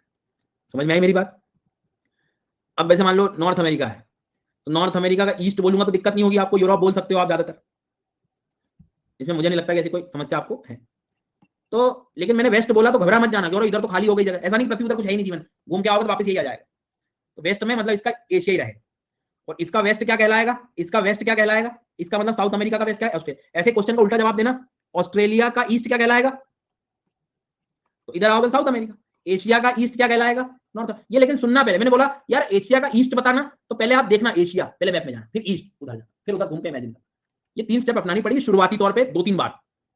उसके बाद तो फिर क्या है गाड़ी, और पहली बार में यदि आपने थोड़ा आलस से दिखा लिया अपनी बुद्धि में, यार वो तो क्रिएट ही नहीं हो रहा, जा ही नहीं रहा, मैं सब्जेक्ट बिगड़ना शुरू हो जाएगा। और जहां आपने ये आर्ट सीख ली कि शब्दों को दिमाग में घुमाना सीखो, चीजें बहुत आराम से समझ में आने लगी। बस ये छोटी सी चीज पर अपने को ध्यान, पहली बार शुरू में मन घबराएगा, डर जाओ, चले जाओ आप तो जब। तो देखते हैं, समझते हैं क्वेश्चन के ऑप्शंस को। Europe, north America, South America और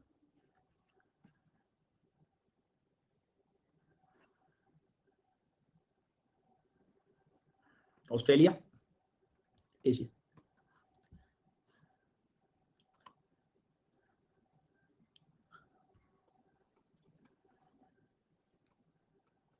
कुछ भी दोनों में से आंसर हो तो लगा देना। ये अंटार्कटिका है। आंसर सही चाहिए, घबराना नहीं। यूरोप में कुछ भी लगा दूंगा, रैंक ले आऊंगा मैं, नहीं, आंसर सही चाहिए मुझे, सही। फॉर एग्जाम्पल, ऑस्ट्रेलिया के कोई ईस्ट में आता है तो उसको क्या दिखाई देगा? ऑस्ट्रेलिया के कोई ईस्ट में आता है, पहले ऑस्ट्रेलिया में जाओ, पहले कहां जाओ? ऑस्ट्रेलिया में जाओ, है ना, फिर उसके ईस्ट में जाओ, ईस्ट में ये निकल के आएगा। अब ये पूरी एक एक्सरसाइज थी, 3 स्टेप्स थी। जो 3 स्टेप फॉलो कर लिया है वो आंसर सी लगा चुका है, और जो घबरा गए वो आंसर बी लगा दिए। अब खुद को भी हंसी आ रही होगी, क्या कर गई ये, है ना। ये है जीवन के आनंद। आगे बढ़ते हैं अगले सवाल की तरफ। यदि वो आपसे कहता है कि यूरोप के वेस्ट में क्या मिलेगा ज्यादातर, यूरोप के वेस्ट में, तो फिर जाना पड़ेगा अपने को दोबारा। क्या? यूरोप, ठीक है, ये यूरोप है, यूरोप का क्या होगा? वेस्ट होगा। वेस्ट मतलब इधर चलते हैं, तो क्या हो गया? ये एक्सरसाइज बहुत काम की, और ये बात इतनी भी आसान नहीं है टॉपिक, नहीं तो पोल अपना 100% हो जाता। बिल्कुल बैठे बैठे बुद्धि नहीं लगाना। और अभी भी जिनको दिक्कत हो रही है, मुझे मालूम है क्या हो रही है, क्योंकि उन्हें अभी दिक्कत वेस्ट और ईस्ट में ही दिक्कतें हो जाती है। मैं वही तो कह रहा हूँ, पृथ्वी मार्स पे चली गई लेकिन right left north east west में दिक्कत आती है। अब कोशिश करना, शायद आंसर थोड़ा बेहतर हो जाए। जैसे यूरोप है, तो यूरोप को आपको यूरोप के बाद ईस्ट में जाना है, यूरोप के ईस्ट में जाना है, तो क्या मिलेगा? यूरोप के ईस्ट में जाना है। अब थोड़ा अंतर आ जाएगा कि सर ये है यूरोप, उसका ईस्ट जो है वो क्या होगा? यूरोप का जो ईस्ट है वो क्या होगा? एशिया होगा। अब कुछ बच्चे नॉर्थ अमेरिका लगा रहे हैं, तो आप गलत लगा रहे हैं। यही गलतियां आपने को सुधारनी है। आई बात समझ में? अगला सवाल, यदि वो आपसे कह रहा है कि साउथ अमेरिका का वेस्ट क्या कहेगा? साउथ अमेरिका का वेस्ट ज्यादातर क्या कहेगा? वेस्ट क्या कहेगा? बहुत बढ़िया। साउथ अमेरिका का वेस्ट क्या कहेगा? तो साउथ अमेरिका का वेस्ट क्या कहेगा? बुला रहा होगा किसको? ऑस्ट्रेलिया, है ना। चीजें इंटरेस्टिंग है, चीजें थोड़ी सी जो है बुद्धि लगाने वाली भी है। मतलब इस क्लास में आप ऐसे बैठ नहीं सकते, आपको थोड़ी एक्सरसाइज करनी पड़ेगी। हाँ जी, आप सोचो कि मैं बैठ जाऊंगा, बैठ के आनंद ले लूंगा, नहीं हो पानी वैसे तो नहीं। और अब ऐसे जोर लगेगा आगे दिमाग पे, तो क्या होता है लर्नर पे, अरे भैया रिकॉर्डिंग ही देख लूंगा मैं तो। भागने के नए तरीके, आओ बताऊं 2 मिनट में भागने के नए नए तरीके क्लास से। आखिरी सवाल, और सोच समझ के देना। यूरोप के यदि कोई व्यक्ति ईस्ट में आता है, ईस्ट में आता है, तो उसको कौन सा कॉन्टिनेंट दिखाई देता है? ये एक नया एक्सपीरियंस लीजिए आप हमसे। बिल्कुल। तो क्वेश्चन था, यूरोप के ईस्ट में आना मतलब इधर आना, इधर आना मतलब एशिया का आना। आंसर ई लगाना था। बहुत सारे बच्चों ने, 92% बच्चों ने आंसर ई लगाया। आपका आंसर सही है, लेकिन आपको शायद हो सकता है पोल में गलत लग रहा हो कि यार मेरा गलत होगा। नहीं, आपका आंसर सही है। अब मेरे पास लिस्ट आ गई बी वालों की, जिन्होंने बी आंसर लगाया है, नॉर्थ अमेरिका इधर वाला लगाया है। अब मैं लेने वाला उनका नाम, क्योंकि वो बिना ध्यान लगा के आंसर दे रहे हैं। जैसे प्रवेश नाम है, संकल्प है, अमित है, नेहा है, मनीष है, दिव्यांशु है, आदित्य, अमन, अभिनव, मोहित, मुस्कान, काव्या, नवनीत, ऋतिक, प्रिया, राजीव, संदीप, मुस्कान, पुलकित, है। बहुत सारे छात्र हैं जो ध्यान मतलब कहीं और क्या करना क्या चाह रहे हैं। यूरोप से आपको ईस्ट में जाना था, इधर तो देख लिया करो इधर जाना है। जब तक आप ये नहीं देखोगे जाना कहाँ है, वहां आपके आंसर हमेशा गलत होंगे। तो ऐसे मनमर्जी से आंसर न लगाएं, सही आंसर लगाएं, क्योंकि मैं ये गलत वालों को पकड़ लेता हूँ। क्यों भैया? इसमें रीता है, नितेश है, मोनू है, पीयूष है, कुछ बैठे आप भी बैठे। अरे अरे, निखिल, करण, सुशील, प्रवीण, बहुत बढ़िया। पुराने चावल भी है इसमें। अब क्या करें सर, देख लेते हैं। आप ऐसे गलत करने वाले इधर उधर देखते हो आप लोग। और जिन्होंने लगाया आंसर सही है, मतलब 5-5 प्लस कर लेना अपने मार्क्स, खुश हो जाओगे। अगला सवाल, जल्दबाजी नहीं, सोच समझ के आंसर दो। अफ्रीका का नॉर्थ क्या कहेगा? अफ्रीका के नॉर्थ में जाते हो आप यदि, तो क्या कहो? तो दिमाग लगाओ सर, अफ्रीका, अफ्रीका के नॉर्थ में यूरोप, यही आता है सर बस पूरे मैप में हम लोग। अच्छा, एक आखिरी क्वेश्चन। वाइस रॉय आज क्लास आएगा, अब कब आओगे? आज क्लास में दिख रहा हूँ मुझे, अब कब आओगे? अगला सवाल, ये वही है जो मतलब कोई कोर्स शुरू में आ जाते हैं, फिर आखिर में नया शुरू होगा, जब आऊंगा मैं। लास्ट क्वेश्चन, यूरोप का साउथ क्या कहेगा? यूरोप का साउथ क्या कहेगा? यूरोप का दक्षिण क्या कहेगा? बस हो गए इकट्ठे। सी हमारा आंसर क्या? सी मतलब क्या, साउथ अमेरिका लगा रहे हैं, यूरोप का साउथ क्या, ये लगा रहे हो आप। चलो, तो इस प्रैक्टिस से आपको अपनी गलतियां और आपको ये भी समझ में आ गया होगा कि किस बात पे ऑब्जर्वेशन करना है। अब इस पिछले 5 मिनट से पता क्या बेनिफिट हुआ? सबसे बड़ा बेनिफिट ये कहा कि मैंने मान लो रैंडम कहा कि रॉकीज माउंटेन जो है, मान लो मैं फोल्ड माउंटेन पढ़ा रहा था, मैंने रॉकी का एग्जांपल, मैंने कहा रॉकी माउंटेन जो है अपने को नॉर्थ अमेरिका में मिलेंगे, मैंने रैंडम वर्ड बोल दिया नॉर्थ अमेरिका में मिलेंगे, तो तुरंत पता चलिए ना आप यार नॉर्थ अमेरिका में सर कहां के बारे में बात कर रहे हैं, ये फायदा। मैंने कहा कि दुनिया में सबसे ज्यादा ज्वालामुखी जो है ना वो एशिया का ईस्टर्न साइड, ऑस्ट्रेलिया का eastern side, north America South America का वेस्टर्न साइड, तो आपको क्लियर होगा कि इधर जाना है, किधर जाना है, किस साइड के बारे में। ज्योग्राफी की सबसे बड़ी समस्या ये होती है कि किसी भी किताब को जब आप पढ़ते हैं तो उसमें आधी ज्यादा चीजें वेस्ट नॉर्थ साउथ लिखी रहती हैं और वो क्रिएट हो नहीं पाती, तो फिर हम समझ नहीं पाते, क्लाइमेट नहीं समझ पाओगे आप इसके बिना। इसलिए मुझे ये प्रैक्टिस पहले करानी पड़ी कि नॉर्थ साउथ में बोलूं तो आप भी मेरे साथ बिल्कुल साथ में चलो कि हाँ सर ये नॉर्थ होता है, ये साउथ होता है। अब क्लियर हो गई बात? जैसे उदाहरण के तौर पे कि most of the deserts are associated with western margins of the continent, दुनिया के मरुस्थल कॉन्टिनेंट के वेस्ट साइड पे मिलते हैं।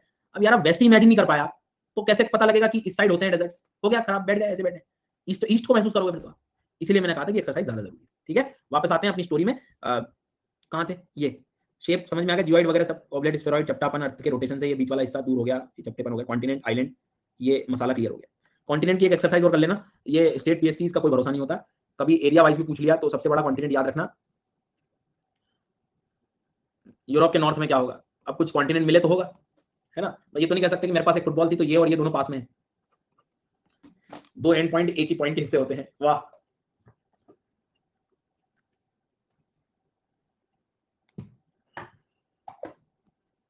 क्योंकि किसी के दिमाग में नहीं आ गया कि जैसे मैं इधर से जाके यहां आ जाऊंगा वैसे मैं इधर से जाके इधर आ जाऊंगा, बट ध्यान देना इधर से आप जाओगे तो ये जनरली कॉन्टिनेंट्स आपको नीचे की तरफ ये लाइन पूरी मिलेगी। इसलिए मैंने कहा फुटबॉल को इमेजिन कर लेना कि ये वाला पॉइंट और ये वाला पॉइंट एक नहीं होता। आएगा समझ? आगे बढ़ते हैं। कॉन्टिनेंट का एक जहरीला तथ्य लिख लेना आपको लगता है रनिंग नोट्स में, तो एरिया वाइज सबसे बड़ा कॉन्टिनेंट एशिया होगा। ठीक है, दूसरे नंबर का जो कॉन्टिनेंट होगा वो अफ्रीका होगा। तीसरे नंबर का ये होगा भैया नॉर्थ अमेरिका। फोर्थ नंबर का ये होगा साउथ अमेरिका, यहाँ आके गाड़ी खट्टी हो जाती है। फिफ्थ नंबर का अंटार्कटिका, तो दुनिया लगता है यूरोप है, Antarctica. Sixth Europe, seventh Australia, 5 6 7। आठवें नंबर का कॉन्टिनेंट जो न्यूज पेपर्स वगैरह में रहता है कि करेंटली हमें न्यूजीलैंड का हिस्सा मिला है, जीलैंडिया करके। अभी हम लोग साथ ही पढ़ो जीलैंडिया, बाद में अपन वर्ल्ड मैप में देखेंगे क्या है जीलैंडिया। अब कुछ बच्चे ये सोच सकते हैं कि यार ये फैक्ट क्या कोई काम का नहीं, लेकिन बिलीव मी कल को यूपीएससी ने असेंडिंग डिसेंडिंग ऑर्डर कर दिया, बैठने के अलावा कोई ऑप्शन नहीं रहेगा। जी हाँ, असेंडिंग डिसेंडिंग में मतलब समझ रहा हो, चार कोई से भी बीच के दे दिए, बढ़ते क्रम घटते क्रम में बैठे हैं। जी हाँ, तो ये साउथ अमेरिका है, जैसे साउथ अमेरिका और अंटार्कटिका और यूरोप और ऑस्ट्रेलिया में यदि असेंडिंग ऑर्डर कर दिया तो सबसे पहले कौन आएगा? असेंडिंग ऑर्डर यदि बोल दिया सबसे पहले कौन आएगा? देखो आंसर ऑस्ट्रेलिया भी आने लगा कुछ बच्चों का। असेंडिंग, असेंडिंग बढ़ता हुआ मतलब पहले सबसे छोटू, पहले ऑस्ट्रेलिया, गुड। मतलब यही वाला मत लिख देना साउथ अमेरिका। डिसेंडिंग मतलब कम होता हुआ, इन बातों पे ध्यान देना है, नुकसान तो ही जाएगा ना अपना। और ऐसे सवाल गलत कर रहे हैं तो बातें फिर करा लो आप जेट स्ट्रीम्स की, डिजास्टर मैनेजमेंट, अलग अलग प्रकार। और कॉन्टिनेंट कौन बड़ा छोटा है? नहीं, thank you sir. State PSC का रूप बताता हूं, fifth largest continent in the world, sixth largest continent in the world, second largest continent in the world, बैठे हैं। ध्यान देना, ये सच है, इसको स्वीकारो और याद करो और आगे बढ़ो। क्लियर हो गई बात? डन, यहां तक सब समझ में आ गया?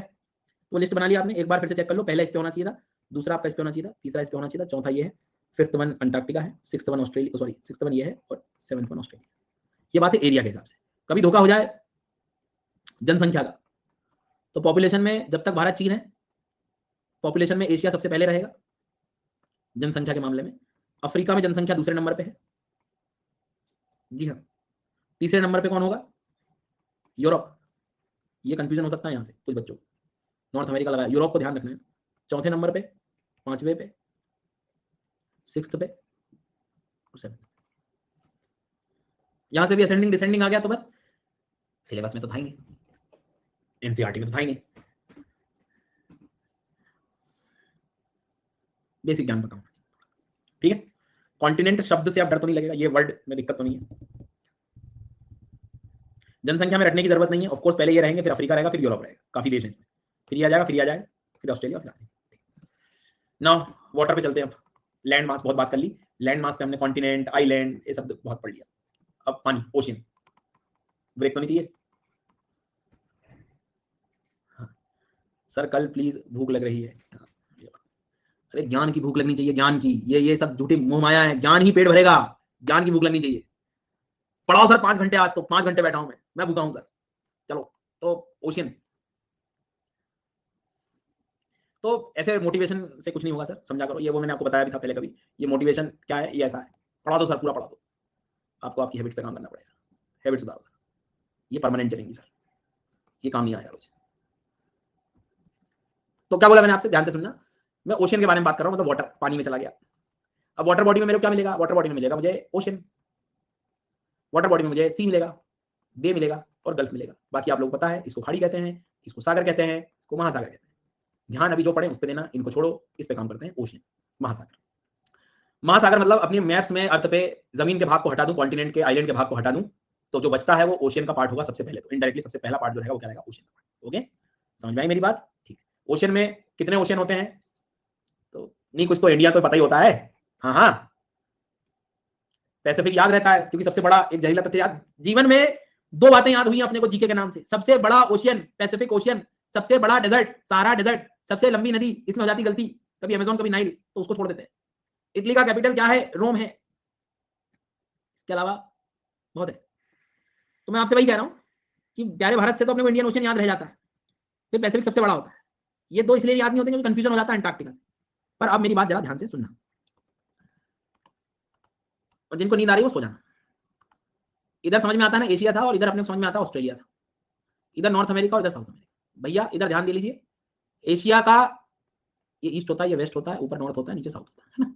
एशिया का इधर जा रहा हूं मैं, ऑस्ट्रेलिया के इधर जा रहा हूं, मतलब कहां जा रहा हूं? ईस्ट जा रहा हूं।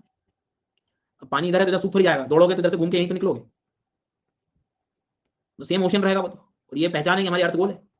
नॉर्थ अमेरिका का, साउथ अमेरिका का क्या रहेगा, ये वेस्ट रहेगा। तो नॉर्थ अमेरिका साउथ अमेरिका का वेस्टर्न साइड, पश्चिम वाला भाग, पश्चिम वेस्ट साइड, एशिया और ऑस्ट्रेलिया का east side, ocean is Pacific, प्रशांत महासागर। क्लियर हो गई बात? कोई दुख, कोई समस्या? बीच में यहां मालूम है आपको यूरोप है, और इधर अफ्रीका है, फिर लड़ाइयां शुरू हो गई। अफ्रीका और यूरोप, फील करना, Africa Europe, Africa Europe, Africa Europe, सो जाओ, अफ्रीका यूरोप के इधर आऊंगा पहले तो, इधर आऊंगा मतलब वेस्ट में आऊंगा, नॉर्थ अमेरिका साउथ अमेरिका के इधर आऊंगा मतलब कहां आऊंगा, ईस्ट में आऊंगा। यहां फिर एक ओशन मिलेगा दूसरे नंबर का, दैट इज अटलांटिक, लांटिक, लांटिक। इधर देखो, कोई घबराने की जरूरत नहीं, ये एशिया है, ऑस्ट्रेलिया इसके ईस्ट में, पूर्व में Pacific, north America South America के वेस्ट में Pacific, Pacific, Europe Africa north America South America के बीच में एस जैसा दिखने वाला अटलांटिक। 2 ओशन क्लियर हुए, थोड़े से इमेज बन पा रही है। प्यारे भारत के दक्षिण में इंडियन ओशन, एम जैसा दिखने वाला, बॉर्डर एम जैसी बनती है इसकी, एम जैसा, या कोई ट्रायंगुलर शेप भी कह दे, इंडियन ओशन। पैसिफिक ओ जैसा दिखता है, आधा सीधा आधा ये, एस शेप्ड अटलांटिक, ये जहरीले तथ्य state piece, S shape ocean, M shape ocean, triangular ocean, बैठे हैं, पता ही नहीं था सर। ध्यान रखना, वो वर्ल्ड मैप जो लगा लिया था ना दीवार पे, अब थोड़ा देखना, दिखेंगी चीजें, मैप दिखने लगेगा थोड़ा, पता लगेगा साउथ अमेरिका अफ्रीका यूरोप क्या है, कौन बड़ा कौन छोटा, पॉपुलेशन कहां कम ज्यादा, कौन कॉन्टिनेंट कौन आइलैंड, शेप एक्चुअल में क्या है, दिखा क्या जा रहा है। 3 ओशन क्लियर।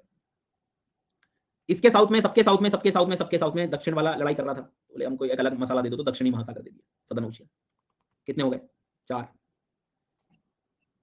अब बस पृथ्वी का एक आर्क बचा है, ऊपर वाला आर्क, पृथ्वी का एक आर्क बचा था, आर्क चॉप, एक आर्क देखो, आर्क, आर्क से बना आर्कटिक। जीवन के आनंद फिर लेते हैं, आर्क से बना, रटने की जरूरत नहीं पड़ेगी, आर्क से बना आर्कटिक, दक्षिण में था इसलिए साउथ सदर्न, दक्षिणी महासागर। प्यारे भारत के साथ लगा एम शेप इंडियन ओशियन, इधर और इधर सबसे बड़ा पैसिफिक, बचा हुआ अटलांटिक।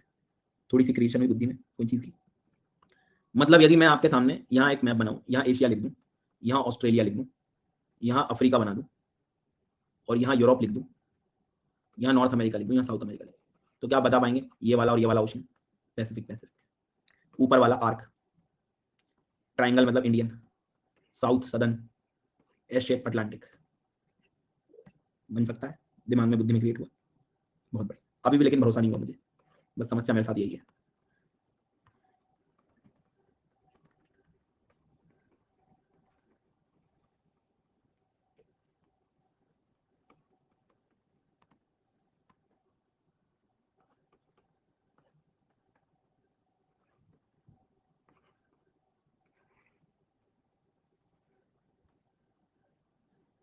बताओ, होगा कंफ्यूजन, सब होगा, समस्याएं सब होंगी।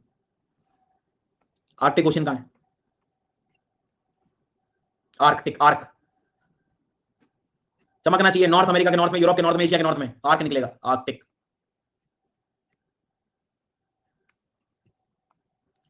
पैसिफिक, पैसिफिक, प्रशांत, प्रशांत, प्रशांत, ये दोनों साइड प्रशांत। अब दोनों साइड इमेजिन कर पा रहे हो तो कॉन्टिनेंट पता होनी चाहिए वहां के, यार एशिया से भी लगा, ऑस्ट्रेलिया से भी लगा, इससे ये लगा। अटलांटिक ओशन, अटलांटिक, अब एशिया के साथ मत लगा देना इसको, तो इंडिया बुरा मान जाए, अटलांटिक बीच में रहेगा इधर, ये बात। हाँ, पोल नहीं आया, कुछ बच्चों ने लगाया भी। पोल समय पे जाओ, दक्षिणी महासागर, सदर्न ओशन,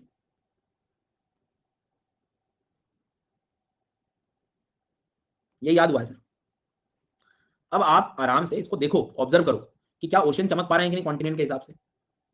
कल का होमवर्क ये है कि 5 मिनट घर आज बैठ के एक्सरसाइज ये कर लेना, क्योंकि कल जब क्लास शुरू होगी ना तो मैं क्वेश्चन ओशन के अकॉर्डिंग ईस्ट वेस्ट वाला पूछूंगा कि अफ्रीका के वेस्ट में कौन है, अफ्रीका के ईस्ट में कौन है, ऑस्ट्रेलिया के ईस्ट में कौन है, ऑस्ट्रेलिया के वेस्ट में कौन है, इनके नॉर्थ में कौन है, इनके साउथ में कौन है, ये सब। ठीक है, आज की रिकॉर्डिंग करोगे अमित तो आपको पता लग जाएगा, है ना। थैंक यू सो मच, कल मिलते हैं 3 बजे। और इसमें जो लर्नर्स थोड़े से लेट थे, आप 3 बजे आइएगा, और शुरुआत के 15-20 मिनट में जो बेसिक्स डाउट है रिलेटेड विद द सब्जेक्ट, कौन से नोट्स, क्या कौन सी कॉपी, कौन सी किताबें क्या है, वो सब मैंने बताया हुआ है, तो शुरुआत की क्लास की रिकॉर्डिंग देख लीजिएगा। ठीक है, और पढ़ो बढ़िया से, मिलते हैं कल हम लोग 3 बजे, थोड़ा पढ़ के आना। ठीक, थैंक यू।